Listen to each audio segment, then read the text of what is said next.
everyone, it's I, Wacky Anime What If, here to present you with part 5 of What If Issei was an Arrancar. I hope you all enjoy. Let's go ahead and get right into it. Everyone's kind of concerned of a certain situation. All the devils are very concerned. Rias, Kiba, and Akeno especially. Because, well, Konako's friend just bodied, well, nearly bodied, what they could assume was some type of monster. But he looked like he turned into a monster himself, or some type of unknown organism or creature. They're wondering exactly what he is. So, they end up asking, what are you? But they know they won't get an answer, because Issei is currently unconscious in front of the ORC. So, they decide to bring Issei inside the ORC and get some medical equipment out to treat him. They're treating Issei, and Konako, Rias, and the Barrage are having a conversation. Because Konako didn't tell anything about Issei to them, in fear that they would try to drag him into any of the things they were doing. Like the Riser situation, or any of the other conflicts, and she wants to keep him out because he's had quite a rough life with his mother. And the abuse. She can already sense it. She doesn't have to ask him. She can sense it from him. And he isn't exactly that well in expressing himself. And she doesn't want him to get involved or hurt from any of this stuff. Even though he has the power, he might not have the mental fortitude to go with all of this, is what she thinks.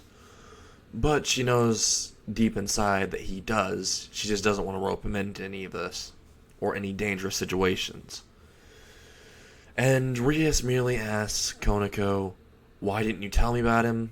And she says, because I don't want you roping him into the Barrage, or I don't want you using him to get out of the relationship with Riser, or anything like that, or along those lines, because that could end up being very, very bad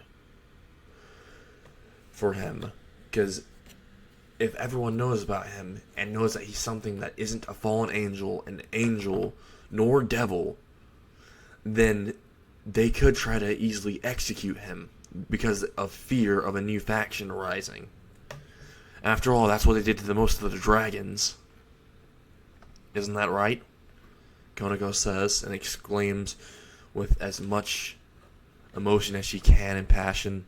And Reese merely says, that is true, but now that I know of him, I need him to help me with some things. He doesn't have to join the Barrage, I guess. Although it's better if he does. And it's merely because I need to get out of the engagement, not even just that. It's because the devils are not in a good situation currently. After all, a fallen angel known as Kokaville apparently has gathered up troops of fallen angels and is working with some person known as, I believe the intel source said, Sosuke Aizen. We don't know what they're working on exactly, but we can tell it isn't good. We had to align with Azazel to be able to take care of him, and we had to align with the church and Makio. So we need all the power we can get, because a certain incident happened with Sir Zex. He fought one of those creatures that's similar to what Grimjow was and what your boyfriend is. And once she says boyfriend, Konako ends up blushing and fidgeting and saying, Issei's not my boyfriend. While Rhea says, oh really? And she starts to chuckle.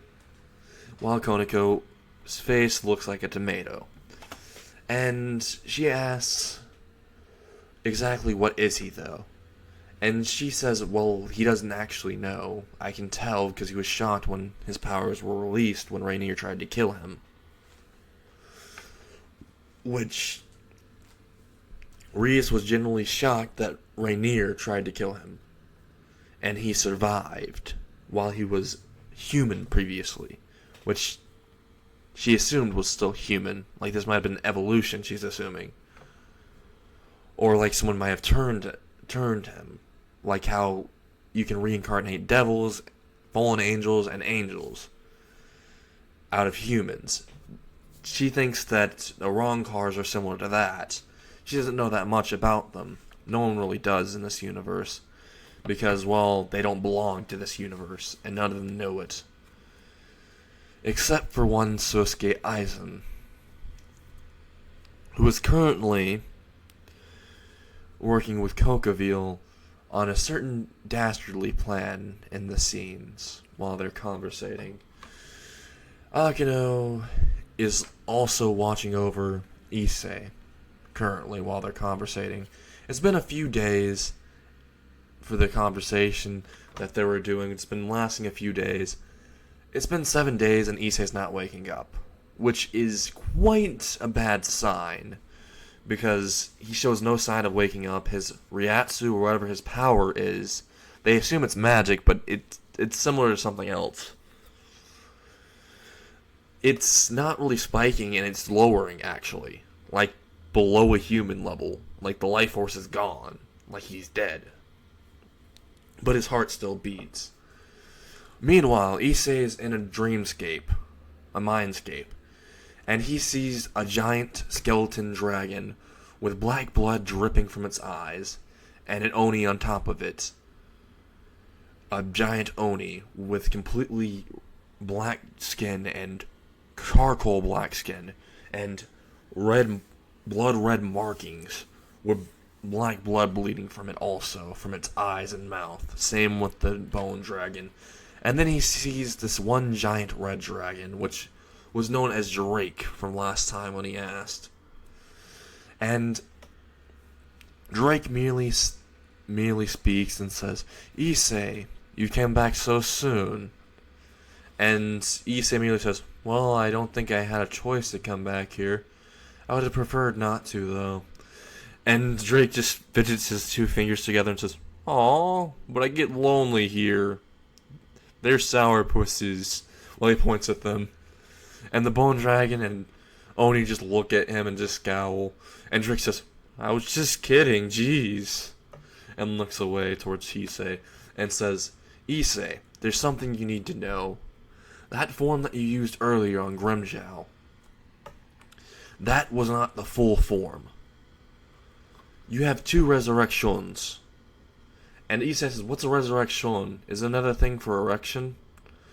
And he's like, no, wait. Why would you think that? And Issei says, well, this one time when I was in middle school, I had this thing that was popping out of my pants, and I checked on what it was, and they said morning wood, and I tried to see different definitions of this. One of it was resurrection. And Drake just merely laughs because, well, apparently the transformation that he goes through is similar to morning wood. Is what Issei's saying, and it's very funny to Drake. So he just starts laughing for a few hours, and Issei just says, alright, enough laughing. So, about the transformation, anything else? And Drake immediately says, you know the name, but you can't use the power. You need to harness it. And also, the reason why it looks like that is because I am mixed in. I am a sacred gear. I'm not part of your transformation originally, but I was fused in. So it made some different changes. Going on to your second resurrection, there's going to be more changes, because I'll actually be more present. But anyway, I suggest you hone your powers, and try to figure out how to go back into your resurrection state. And Issei merely says, but didn't you say that all you needed was the name? And he says, but do you remember the name? And Issei looks back and doesn't remember what the name was. And Drake explains, the reason why you don't remember is because it was a life or death scenario. and the name popped in your head automatically on instinct. You said it. You didn't actually know it. That is a survival instinct of an Arrancar. And Issei already knows what an Arrancar is, because Drake's informed him. And Drake says, you might want to wake up. After all, I believe that your body on the outside is being violated. And Issei says, wait, what? And he wakes up, his eyes open, he's in what seems like a club room on a sofa, with machines attached to him, and 2 girls on top of his chest. One is a girl with black hair and purple eyes with quite the assets. And the other one is Konako. Issei merely tries to push them off, but he can't move his body at all because it's in pain currently. But the pain subsides immediately, because his spiritual pressure merely accelerates his healing. He pushes them off, and they wake up. Akeno looks at Issei, who does not have a shirt on currently because they had to attach a lot of IVs, and because they were examining his physical state.